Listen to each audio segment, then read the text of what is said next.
8장부터 12장은 유대 중심의 복음에서 이제 이방 선교로 넘어가는 과도기적인 부분을 다루고 있습니다.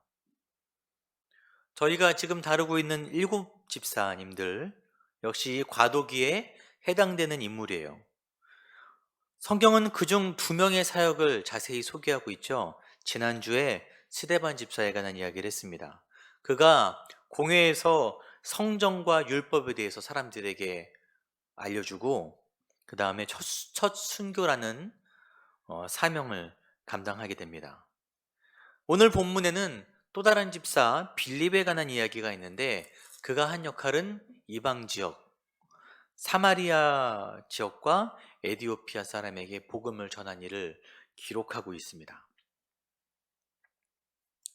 스데반의 죽음으로부터 교회에 박해가 거세게 일어났어요. 본문에는 잔멸이라고 합니다. 잔멸, 철저하게 파괴한다. 스데반을 비롯해 여러 성도들이 죽임을 당했습니다.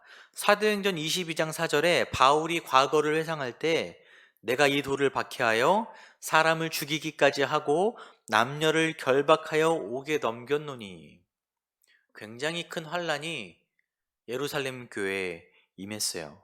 결국 성도들이 다 뿔뿔이 흩어집니다. 1절에 사도 외에는 다 유대와 사마리아 모든 땅으로 흩어지니라. 우리가 흔히 말하는 디아스포라라고 하는 사람들이 되어버립니다. 흩어지니라 할 때 디아스페이로라고 하는데 이 단어가 구약에서도 사용돼요. 근데 구약에서 이 흩어진다라는 말을 사용할 때 흩어진 유대인들을 회복시키신다는 하나님의 메시지로 사용됩니다. 시편 147편 2편에 여호와께서 예루살렘을 세우시며 이스라엘의 흩어진 자들을 모으시며, 흩어진다라는 말은 다시 모아서 회복시킴을 내포하고 있는 거예요. 이 단어를 여기도 사용한 이유는 이것이 교회가 와야 되는 모습이 아니라 하나님의 뜻이 이루어지는 것을 보여주기 위해서 이런 단어를 사용하는 것입니다. 그런데 1절에 사도 외에는, 사도들은 예루살렘에 남아 있었어요. 다 흩어지는데 왜 남았냐? 먼저 이 박해의 주축이 히브리파 유대인들로부터 시작되었습니다. 그 대상이 주로 헬라파 유대인들이 크게 대상이 되었어요. 이것은 일곱 집사가 헬라파 유대인들이라고 일반적으로 이야기하거든요. 그 집사를 포함해서 그 헬라파 유대인들을 향한 박해가 컸다고 이야기합니다. 그러나 사도들도 예루살렘에 남아있는 것은 위험을 많이 감수한 일이었어요. 굉장히 분위기가 안 좋았기 때문에. 그러나 사도들을 주축으로 한 예루살렘 교회가 건재하게 남아서 이후에 이방 선교, 세계 복음화의 전초기지 역할, 중심적 역할을 계속해서 합니다. 이 예루살렘 교회를 향한 박해가 두 가지 결과를 가져왔어요. 첫 번째는 성전 개념이 변화했습니다. 스데반이 설교에서 이렇게 얘기했죠.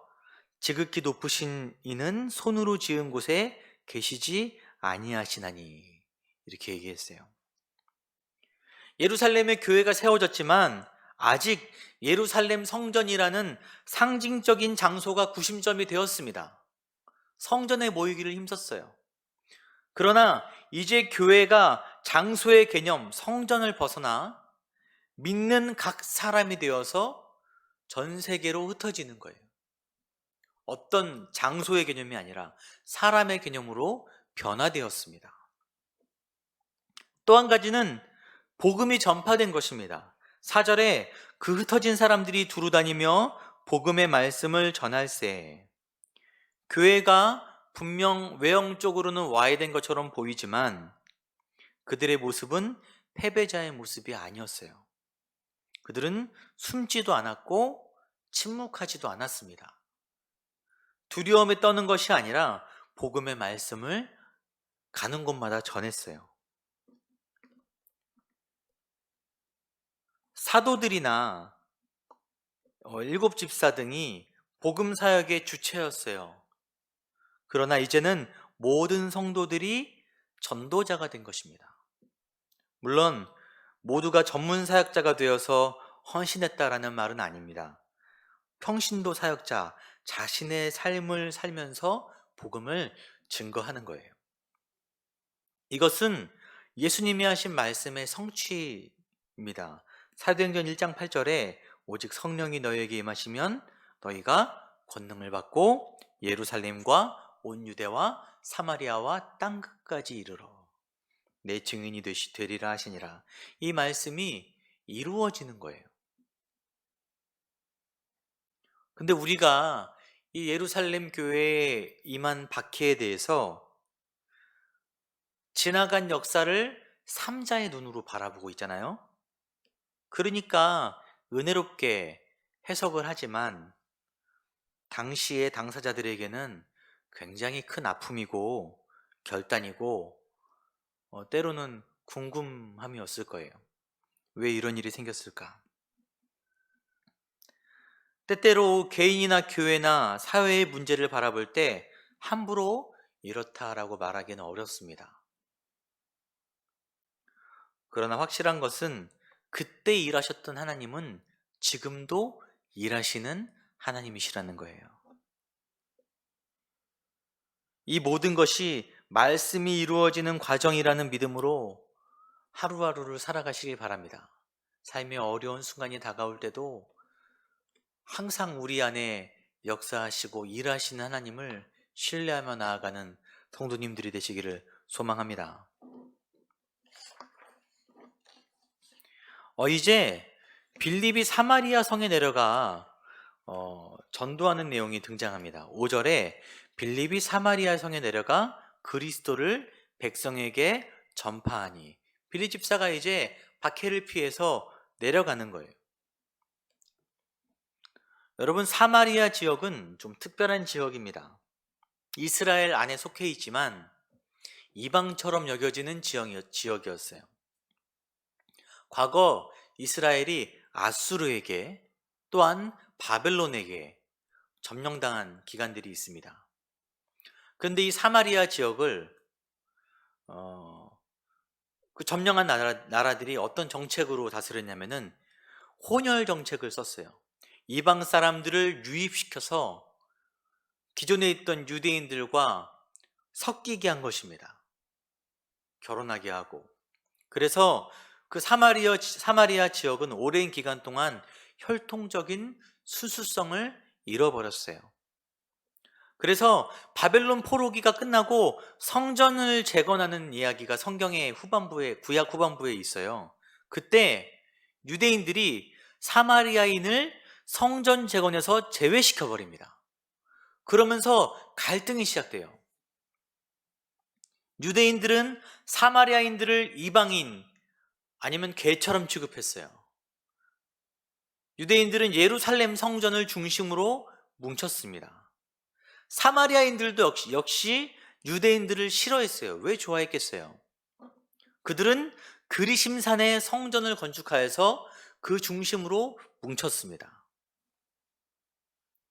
유대인들에게 사마리아는 가장 가까이 있지만 심리적으로 땅끝이에요. 가장 받아들이기 힘든 대상입니다. 예수님은 공생의 기간에 사마리아 지역을 꺼리낌 없이 방문하셨어요. 사마리아 여인과 한 대화가 있지 않습니까? 예수님께서 아까 언급했던 사도행전 1장 8절에 당부하신 전도의 메시지에 사마리아가 포함되어 있었어요. 어느 누구도 구원의 대상에서 벗어나지 않습니다. 1절로 다시 돌아가서 사울은 그가 죽임당함을 마땅히 여기더라. 사울은 스데반이 돌에 맞아 죽은 것을 마땅히 여긴 사람이었어요. 교회를 잔멸하라 했던 그 사울도 구원의 대상인 거예요.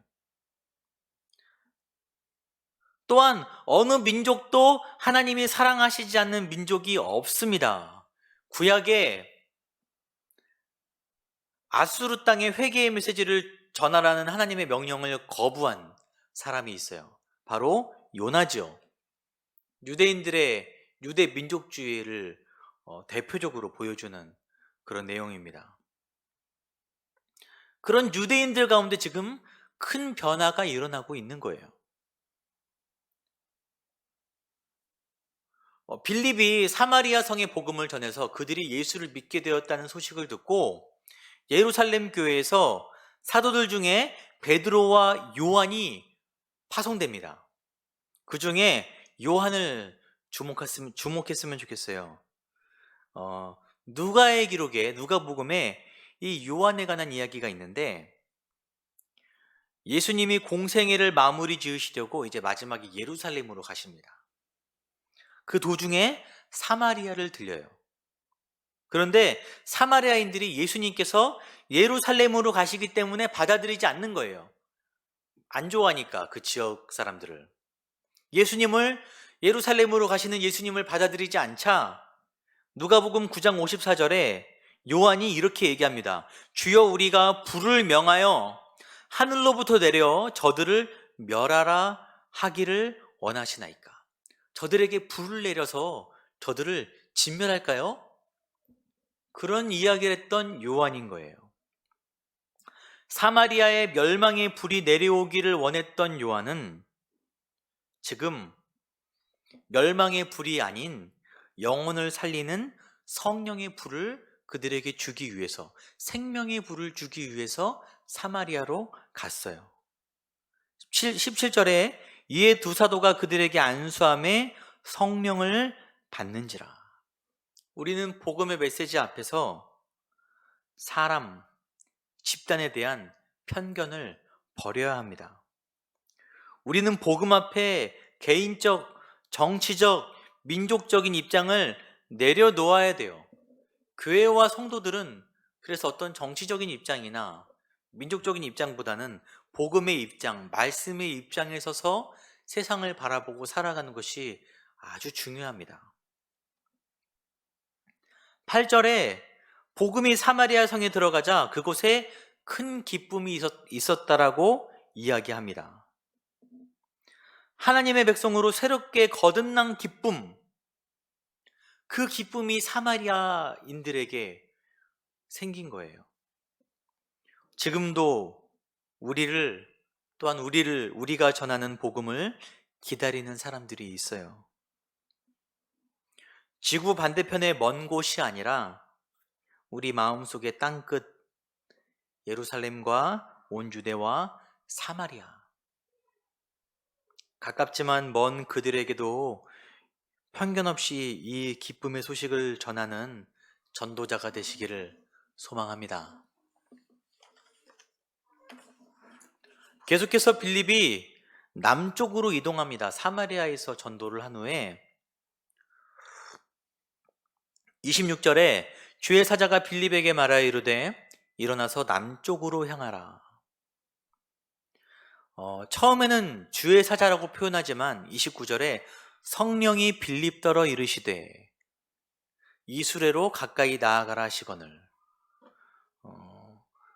빌립이 지금 사역하고 있는 그 사역의 주체가 성령이신 거예요. 성령께서 그 남쪽 광야길에서 빌립과 만나게 하신 사람이 바로 에디오피아 내시 고관입니다. 높은 관리. 27절에 보니까 에디오피아 사람 곧 에디오피아 여왕 간다게의 모든 국고를 맡은 관리인 내시가 그랬어요. 유대인들은 에디오피아 그 지역을 어떻게 인식했냐면은 남쪽 뜨거운 땅끝 경계. 그 당시에는 지구를 다 그들이 아는 건 아니었으니까요. 이 에디오피아 사람에게 복음을 전한 것은 복음이 땅끝까지 증거되는 상징적인 사건이에요.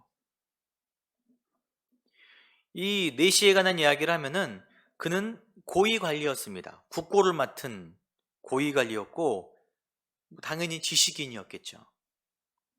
그는 선지자 이사야의 글을 읽고 있었어요.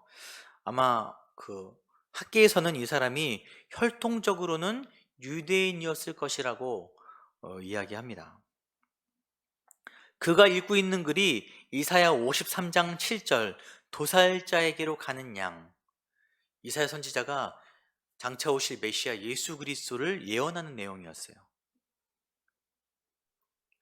그가 지위가 높고 지식이 많았을지라도 선지자의 글이 이야기하는 그가 누군지 알 수 없었습니다. 31절에 대답하되 지도해주는 사람이 없으니 어찌 깨달을 수 있느냐. 그에게 빌립이 말씀의 진리를 해석해주며 예수 그리스도를 전하자 에디오피아 고관이 믿고 세례를 받아요. 여러분, 이 일은 새롭게 등장하는 전혀 다른 유형이에요. 무슨 얘기냐면은 이전까지는 전도가 대중을 대상으로 표적과 기사를 통해 이루어졌습니다. 그러나 에디오피아 내시의 경우에는 일단 개인이고 그런 표적이 등장하지 않아요. 오직 성경만 등장합니다. 여러분, 이 시대에 하나님께서 우리에게 주신 선물이 두 가지 있다라고 이야기합니다. 첫 번째는 성경이고 두 번째는 성경을 해석하고 적용시키는, 풀어주는 교사라고 합니다. 물론 저는 목회자로서 성경을 해석하여 여러분들에게 가르치는, 전달하는 역할을 하는 사람이라고 생각을 합니다. 또한 저의 역할은 여러분이 성경을 바르게 알아서 복음이 필요한 사람에게 필요한 방법으로 잘 전달할 수 있도록 돕는 것이 목적이라고 생각을 해요.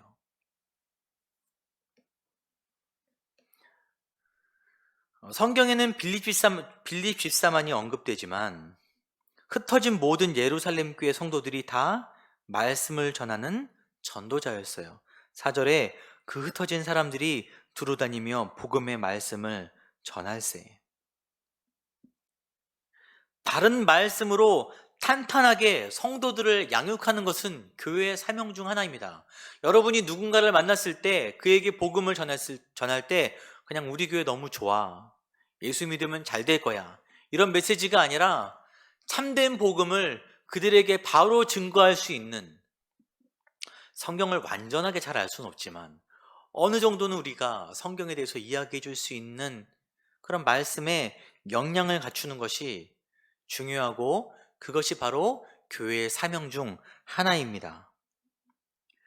저희가 좀 더 정착이 되면은 성경 공부를 개강할 예정이에요. 꼭 함께해서 말씀의 역량이 있는 성도들로 세워지기를 참 소망합니다.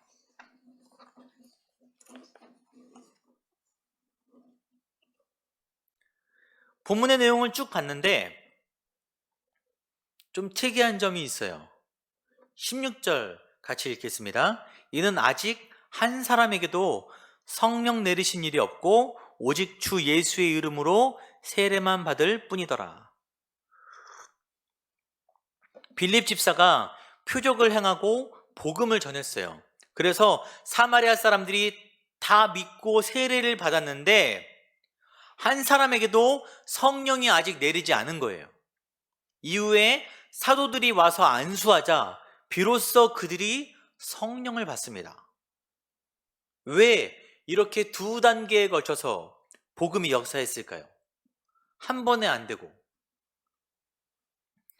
여러분, 이 말씀을 잘못 해석하면 이런 경우들이 많아요. 이렇게 해석합니다. 많이들 빌립 집사를 통해서 복음을 받아들였으나 사마리아가, 빌립 집사는 평신도여서 스스로 높이지 아니하고 사도들이 와서 안수하기를 기다린 겸손한 사람이다. 굉장히 좋은 말 같아요. 겸손을 이야기하는. 평신도 사역자들이 선출된 것은 사도들이 말씀 사역에 집중하기 위함이다. 집중하게 하기 위함이다. 이 말도 맞긴 합니다.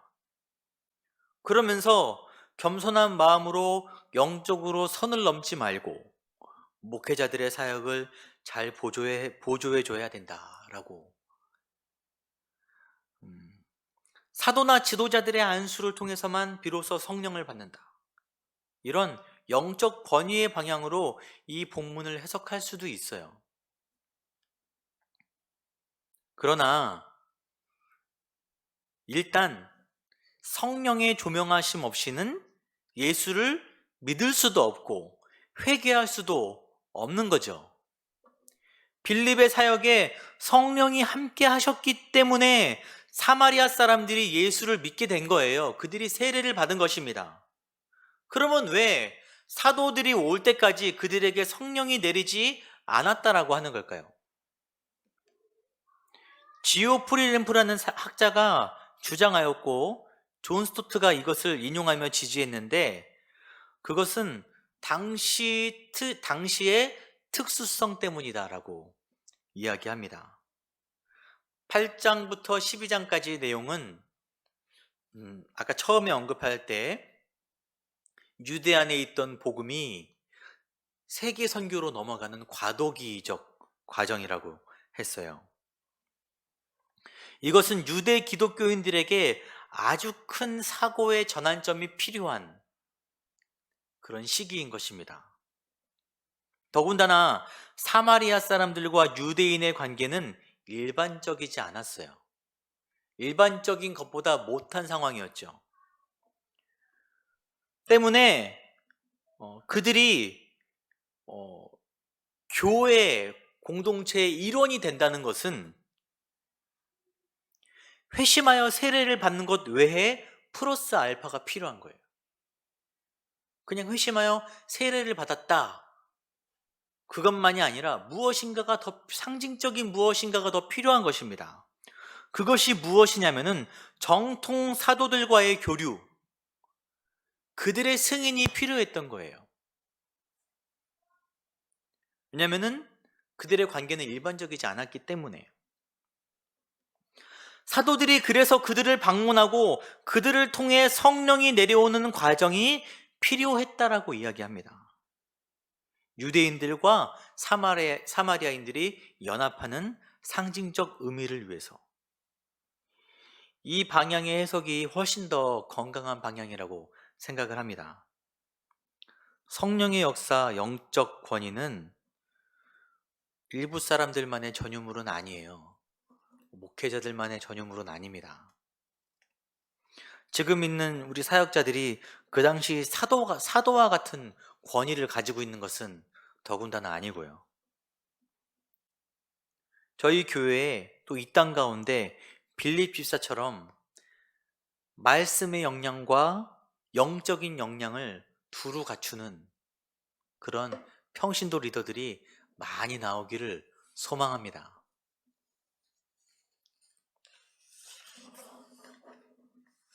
마지막으로 사마리아 성의 이야기에서 시몬이라는 사람이 등장합니다. 이 이야기를 마지막으로 언급하고 싶어요. 9절 같이 읽겠습니다. 그 성에 시몬이라는 사람이 전부터 있어 마술을 행하여 사마리아 백성을 놀라게 하며 자칭 큰 자라 하니. 당시 마술사들은 점성술과 기적을 통해 사람들을 미혹했습니다. 초대교회 문헌에 그는 이렇게 소개되고 있어요. 시몬은 최초의 이단자, 영지주의, 초기 이단이죠. 영지주의 창시자, 베드로의 대적, 이렇게 표현되고 있습니다. 그의 마술에 현혹된 사마리아 사람들이 오랫동안 그를 따르다가 그것이 하나님의 능력인 줄 알고 있다가 빌립이 행하는 표적과 기사를 보고 그의 메시지를 따르게 돼요. 시몬 역시 자신의 속임수와 비교할 수 없는 명백한 복음의 능력을 보고 세례를 받고 빌립을 따릅니다. 13절에 시몬도 믿고 세례를 받은 후에 전심으로 빌립을 따라다니며 그 나타나는 표적과 큰 능력을 보고 놀라니라. 그런데 전심으로 빌립을 따라다니며 전심으로 따라다니며 프로스 카르테레오라고 하는데 무엇에 매우 집착하다라는 말이에요. 빌립을 따르는 시몬의 열심은 대단했습니다. 굉장히 열성적으로 믿고 따랐던 것 같아요. 그러나 21절에 베드로는 그의 믿음에 대해서 이렇게 얘기하죠. 하나님 앞에서 내 믿음이 바르지 못하다. 왜냐하면 그의 마음의 본질은 스스로 높아지기 위함이었어요. 9절에 자칭 큰 자라 하니, 그의 마음은 자기가 높아지기를 바라는 거예요. 이전에 그가 마술을 행하여 사람들을 속이던 목적은 자신이 높임을 받기 위해서인 거예요.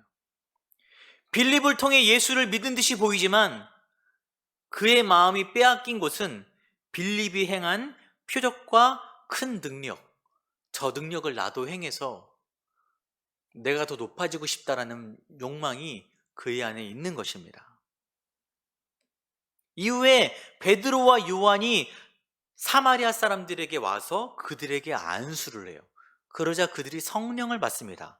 아마 이 성령의 역사가 오순절처럼 급하고 강한 바람 소리 같은 것과 불의 혀같이 갈라지는 것처럼 보이는 것들, 그리고 안수받는 사람들이 다른 방언으로 방언을 하는 그런 이전에는 경험하지 못했던 놀라운 기적의 역사가 일어나는 거예요. 사마리아 지역에도.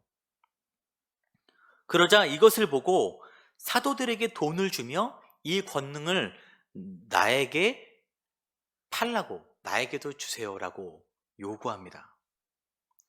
그는 예수를 믿었다고 하고 세례까지 받았으나 영적으로 무지한 사람인 거예요. 이런 능력은 돈으로 살 수가 없죠. 만약에 그가 돈으로 이런 능력을 샀다면 어떤 사역을 했을까요? 자신이 커지는데 사역을 했고, 또한 자신의 이익을 위해서 이런 일들을 행했을 것입니다. 시몬의 영어 발음이 사이몬이에요. 이 일 이후로 영적인 것을 상업적으로 이용하는 행위, 또한 하나님의 것, 특히 직무, 그러니까 성직을 매매하는 모든 행위들을 일컬어서 사이몬이라는 이름에서 유래해서 사이먼이라고 합니다.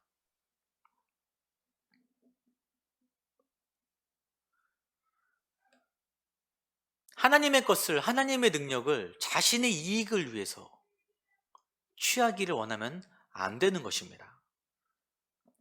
빌립이 행하는 표적과 기사, 베드로와 요한이 했던 모든 성령의 능력들은 그들에게서 난 것이 아니고 예수의 말씀을 따르고 성령의 인도에 순종했기 때문에 일어나는 것입니다. 하늘로부터 오는 능력인 거예요.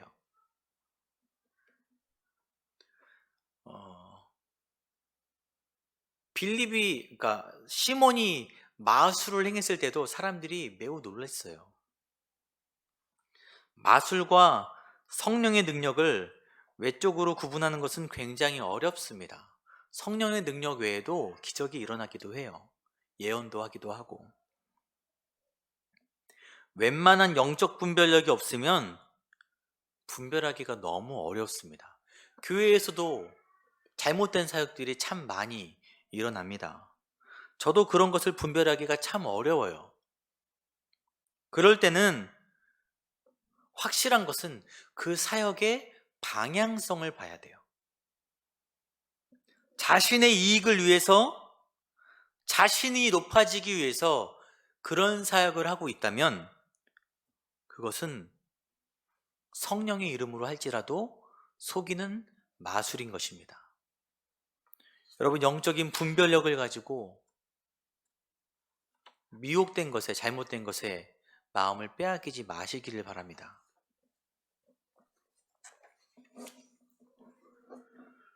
사도행전을 나눌수록 바르고 건강한 교회를 세운다는 것이 쉽지 않다라는 생각을 합니다. 특히 지금 시대는 굉장히 빠르게 많은 것이 변해가는 시대예요.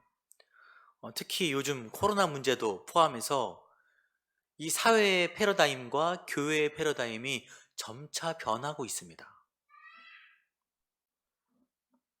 여러분, 예루살렘 교회는 박해로 인해서, 외부적인 요인으로 인해서 그 외형적인 변화가 생겼어요. 모이는 것이 아니라 흩어지는 교회가 되었습니다.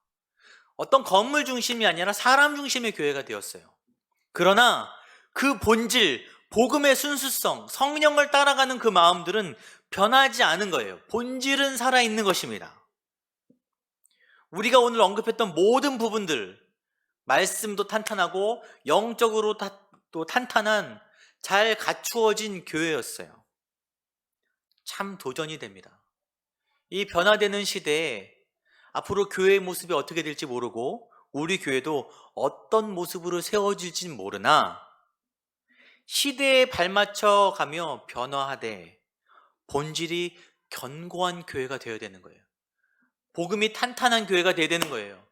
성령을 따라 행하는 교회가 되어야 되는 것입니다. 그러기 위해서는 제가 영적으로 건강해야 돼요. 여러분들이 목회자들을 위해서 항상 기도해 주셔야 됩니다. 또한 성도님들 역시 말씀의 역량과 영적인 분별력을 다르게 가져야 되는 것입니다. 저희 교회가 그런 복된 교회로 세워져서 이 땅에 하나님의 뜻이 온전히 이루어지게 하는 그런 사명을 잘 감당하는 교회와 성도가 되기를 소망합니다.